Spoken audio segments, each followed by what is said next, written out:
Alright, this is a 2001 Honda CRV. I was getting misfire error codes, and the check engine light was either coming on. I'd reset it, and it would either blink or come on again and stay on. So what I did was, I did a compression test. All cylinders 4, 3, and 2 were 175. This cylinder was 35. So I knew there was some kind of leak. One of the valves wasn't seated or seating or burnt. So it's usually an exhaust valve. So I've checked on YouTube and Google, and it always seems to be an exhaust valve from me not adjusting the valve. So when the heads sink into the aluminum head, the valves sink into the head, and they hang open a little bit if the valves aren't adjusted right, and the exhaust valves hang open and it burns them. So what I did was I pulled the head off. I was able to slip the 2 cam gears off and slide the belt off. So I had to take off this engine mount to get to a couple of the holes here where this dust cover bolts to the head. So I had to get those 2 off, and to get to this one back here I had to take off this mount. So unplugged everything off the bottom of the intake, undid the exhaust at the manifold, and here's the head. So I pumped some air through the exhaust with a hole blocked off with a rag, and put a little bit of solvent on top of the cylinders, and it looked like these 3 were fine, but this one here, it was bubbling. So what I did was I pulled the valve off,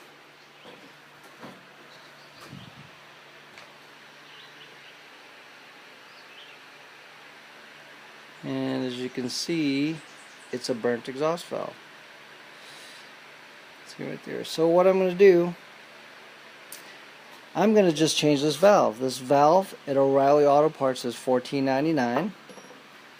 The head gasket is $67, and they recommend replacing the cylinder head bolts because those are torque to yield. You use them one time and you're supposed to throw them away because they stretch, but they didn't have any in stock. They're not available. So I'm going to check the other auto parts stores, see if I can find a set before I put this thing back together.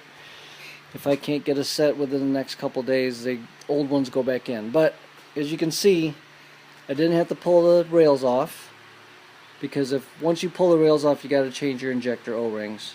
You got to change your intake manifold gasket, because that's going to have to come off too. The exhaust manifold gasket, which I didn't want to have to replace because it was all nice and sealed up. So I'm just trying to do the head gasket on this guy, and the valve cover gasket was still good because I just changed the timing belt not too long ago, and it has a new valve cover gasket on it. So this seems to be the easiest way to do it. If you think that's easy, just pull the whole head off with the exhaust manifold and the intake still in place.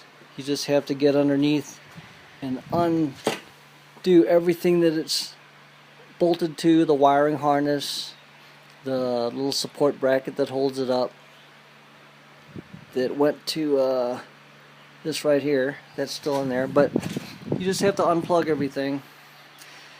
But either way, hopefully this thing will be running soon, and if I would have taken this to a dealer, the dealer probably would have charged about $1,500 for labor and to change this, probably a complete valve job, maybe a reconditioned head, all new gaskets.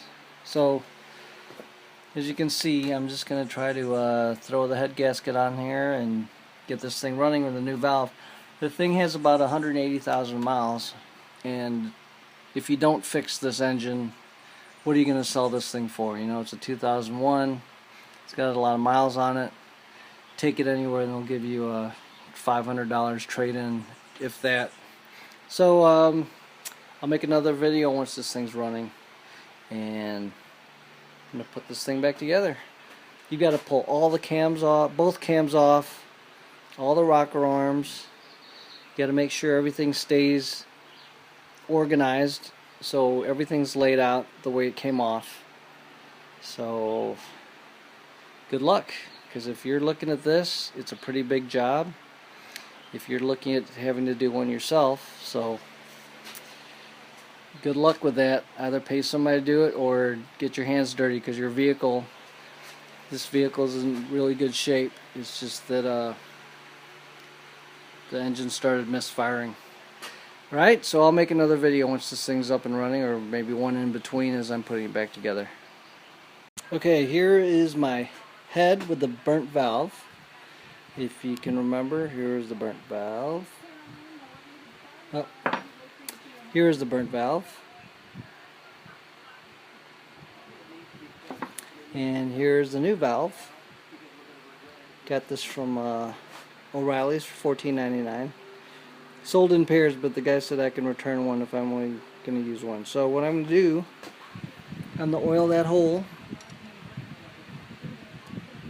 And then I got this at O'Reilly's also. It's a valve lapping compound. They call it metal grinding compound, but there's a coarse and a fine in there. So I'm going to put some oil in that hole and lap this valve. And once I'm finished, this edge here should be shiny all the way around, telling me it's going to seat well.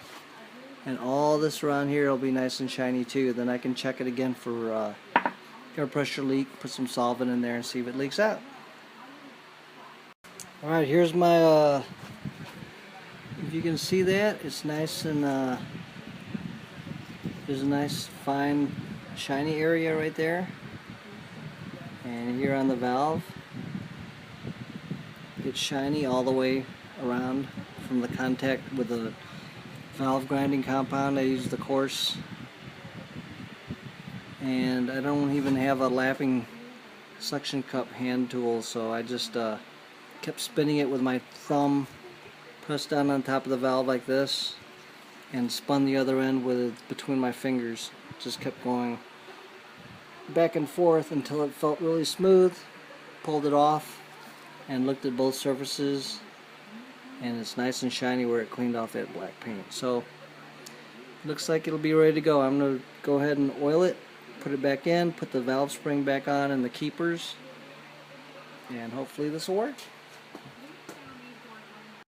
Okay, this head is back on the CRV. I've been hooking all the other stuff back on. The exhaust is hooked up back from the bottom. That mount for the manifold is hooked up from the bottom. I've got all the fuel lines hooked back up. All the plugs are back in. I double checked everything just to make sure everything is done on the bottom. So I've got the cams, rocker arms, cam gears, distributor, all to put back on, and then that top mount, motor mount still off, that's going to go back on. Power steering pumps over there. Just a lot of little stuff that has to be done to get one of these done. So I'm going to put the cams back in, rocker arms, the cam bearing saddles, and then we'll see what happens. Right now, I forgot to say, I left everything at top dead center. There's a mark down there on the harmonic balancer that I lined up with a mark on the cover, and both cam gears are straight up. So also I checked the distributor. It was pointing to a number 1 cylinder plug, so that was going to be the one firing at the time. So everything's top dead center. I haven't rotated the engine at all since I took it apart. So I'm going to put this thing back together and get another video once the cams are installed. Alright, I've got my cams installed and all the valves adjusted. What you can do to adjust the valves. Think about these Hondas. I don't know if you can see this, but it tells you right there, it's not in focus, but it says valve lash cold.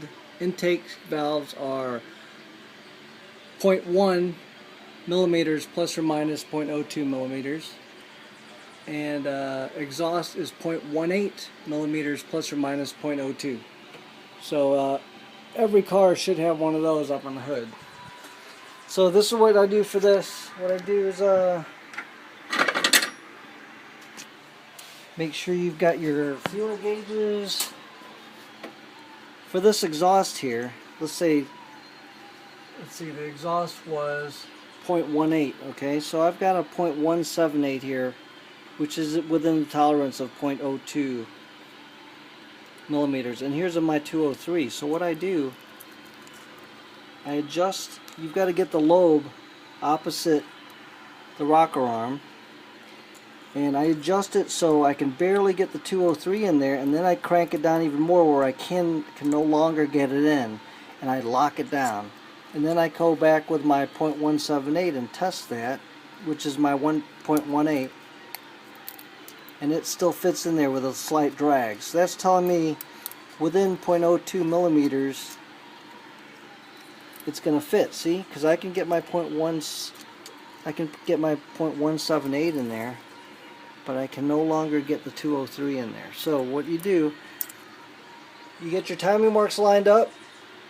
You don't want to do your cams while the belt's off, because the pistons are up in certain cylinders and you're going to bust your valves if you try to turn your cams while some of the pistons are up. They'll just bend the heads. Depends how hard you try to force that. So get your timing belt on, get all your timing marks lined up. What I had to do was I had to pull all the bottom off, because it's just like you're putting a new timing belt on. You got to line up your home position on your top dead center on your crank. Your cam gears here, there's an up on one of these legs, and then there's a couple teeth here that have to point to each other. There's marks. Use the internet, find it in a manual. Make sure your timing marks are lined up before you start spinning these around and adjusting all your valves. So I'm going to throw this back together. I've got the distributor in. I've got the timing belt all lined up. It's all ready to put the front cover back on. I'm probably going to do another compression check on cylinder number 1 before I fire it, just to see if the numbers came up. This front crank pulley, you need a special tool. I have my own tool because I've got 3 Hondas. I got this off of eBay or Amazon, but O'Reilly's Auto Parts has it in their loaner tool system, probably advanced in AutoZone also. So to get that bolt broken loose, that thing's a bear. I've got a compressor with 125 psi. This thing wouldn't break it loose, but inside the front of that pulley, you shove this in there, and then what I do, I've got 2 breaker bars, and even with my one in each hand, me twisting this thing, I couldn't break that loose. So what I do is I put that on the top of a jack stand, and then I just take this one with that socket, and I just use this Harbor Freight. I think it's a 2.5 foot breaker bar. I just put my foot on the very end of this thing and push down. That's the only thing I can do to crack that bolt loose. And I didn't even put it on there that tight when I did the timing belt on this last time. So I'm going to button this thing up and take another video as soon as I get a little closer. I just did a compression check on the number 1 cylinder, and I've got about 150, 160. It was a little higher at 160, 170. I think the gauge is bleeding down, but this was the cylinder I had about 30 pounds when I tested the first time before I took the whole thing apart. So it looks like I'm getting compression now. So I've got the valve cover off and everything else is hooked on. So the mount's back in, all my belts are back on. Getting ready to, I'm going to throw the valve cover on. I was going to try to, here's the valve cover. Ever since I washed that engine at the car wash, all this paint was flaked off, so I took a wire brush to it and some deglosser and some cleaner, got as many chips as I could off and blew it off of there, and then I painted it just a metallic duplicolor metallic. So I think it looks a little bit better than the black. So here, I'm going to put that on that engine and fire it up. Alright, here we go. First startup. Go ahead, crank it. Here we go. Running smooth. Before I was getting P0300, P0301, P0303 errors. And now it looks like it's back to running smooth again. So I'm just going to check everything, take it for a drive, and see how it runs. Okay, here's the CRV again. Just took it for a drive and it's running nice and smooth. So let's start it up.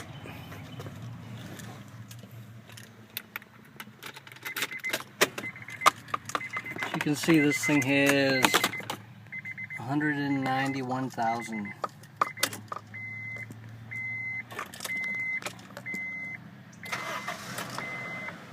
The check engine light is off. So, and it's running nice and smooth. So see, if you want to spend the time, $15 valve, a head gasket, just saved this thing's probably worth about $4,500. Here's the valve cover I painted.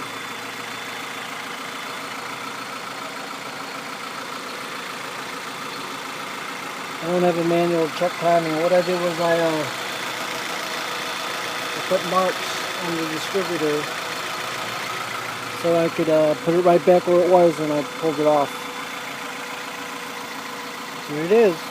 Valve cover looks brand new. Use that metallic duplicolor paint. And let's see, let's get this out of here. Use that to scrape the head gasket. Okay, that's it. See if you want to spend the time, and it was probably a good solid 2 days straight pulling that head off, putting the head gasket in and the new valve. So save the whole car, save the whole CRV, so it's not getting scrapped. But it's worth it if you're getting a P0300, P0301s, P0303s, any kind of misfires. That's what fixed it. It was a bad valve. Do a compression test and see if all your cylinders are good. First thing we tried was distributor cap and wires, and spark plugs. And it didn't do anything because all the other old stuff was still good. And just wasted that money. But at least I didn't have to put a new engine in this thing or have a dealer do a complete valve job and the head on it. So good luck. On to the next project.